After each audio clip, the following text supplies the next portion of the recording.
Jujutsu Kaisen is finally back. We've survived the lobotomy, which was just as dangerous and chaotic as the Shibuya incident itself. And just like Sukuna when he runs up his malevolent kitchen, I'm booted up and ready to go. I got Gordon on one side, Sanji on the other, and just like world-renowned philosopher Monkey D. Luffy said, let him cook.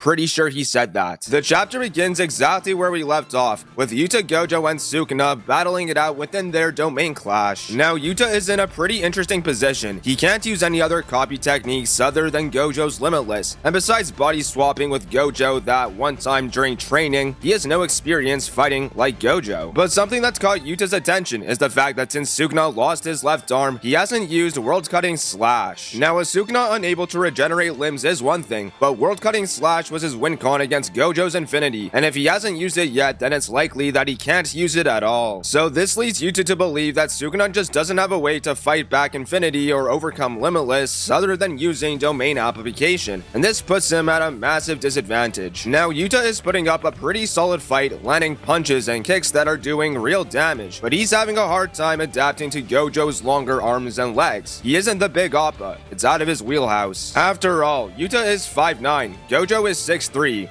He's in a body that's far larger, that's far stronger, so of course it's gonna feel awkward, and the struggle is pretty realistic. I think many of us can relate. We all know what it's like being inside our teacher's body, or maybe that's just me. In the middle of this heated battle, Yuta inwardly acknowledges how difficult it is to master Gojo's Limitless, realizing just how vital the Six Eyes are to using this ability. But past that, I think it's just fair to assume that the Limitless is just a very difficult technique to control, and so this comment comes across as subtle praise to Gojo, who is able to overcome his abilities and become the strongest on his own merits. And this notion is reinforced with memories of Gojo, where he would always say, "It's okay, I'm the strongest." These weren't just words he threw around, there's immense weight behind them. So Yuta can't help but wonder, how much did it take for Gojo to confidently say that with a smile on his face when there's so much burden to his position? But Sukuna notices that Yuta is struggling to manage with Gojo's curse technique and he mocks him for it. And I love Sukuna's savagery here. Even when he's gonna face the potential of death, he's always gonna find a way to throw some shade. This is some Dio generational hating type stuff that I gotta respect. Now, when Kenjaku is not taking back shots from Itadori's dad, he's informing Sukuna about Yuta's copy curse technique. And so Sukuna has already deduced that the requirement for Yuta's copy to take effect is most likely due to Rika consuming a body or a body part. So initially going into this battle, he was still under the assumption that Yuta could access his copy storage despite the body swap, but now he's realizing that he can't and believes that there is way more cost to his Gojo transformation than there is a benefit, because 1, he's struggling with abilities that he's never used before, and 2, he doesn't have the flexibility to adapt to situations. Sukuna doesn't know how long Yuta can maintain the body swap copy for, nor the consequences of this technique, but it's registering just how much of a gamble Yuta is taking to try and defeat him. It's a gamble that's very much reminiscent of Gojo's final Hollow Purple before he kicked the bucket, but when you're up against the king, you have to risk it for the biscuit. Now, in the midst of this chaotic struggle, we get a small flashback post-soul swap training where Gojo, being Gojo, is taking digs at Yuta for his inconsistent cursed energy management. Wonder if that's going to be important down the line. Gege, I swear, if that's how Yuta loses, I'm having it. Anyways, Gojo is bullying Yuta, but he gets instantly shut down by Maki, and the others criticize Gojo for rebuking a very tired Yuta. But I don't think Gojo is wrong for saying this. The feedback is necessary, because once you know your weaknesses, you also know your strengths and how to mitigate those shortcomings. And that's when we get to the high point of this chapter. Yuta begins his chant for Hollow Purple, and Sukuna doesn't waste a second while thinking to himself that he won't let Yuta use Hollow Purple. He must stop him at all costs. This is insane, because I genuinely think that Sukuna is scared of Hollow Purple because it can probably kill him. He has to take these necessary precautions or it's game over for him. But that's when we get the game changer. The 500,000 IQ strategy that literally no one expected. Yuta uses blue, and suddenly, a recorder flies near Sukuna in which Inumaki screams, "Don't move," and Sukuna stops, vulnerable